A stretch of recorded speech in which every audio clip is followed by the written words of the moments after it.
Hello everyone, in front of me is REDMI Note 12 Pro, and let me show you how to add a fingerprint on this device. So at first open the settings, then find and select passwords and security, and here click on fingerprint unlock. If you have some pattern, just provide it right now, and if you don't, you will have to create a new one. Obviously it could be pattern, pin code or the password, whatever can be used as some backup to your fingerprint. Then tap on add a fingerprint, draw an unlock pattern again, and now provide your fingerprint. So the sensor is located on your power button, so just keep tapping till it's fully added.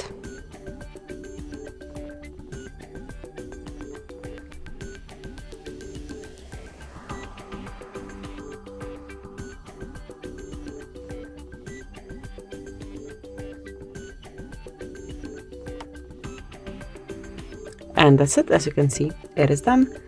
And from now on, you can unlock your phone with this fingerprint only. Thank you for watching. Please subscribe our channel and leave the thumbs up.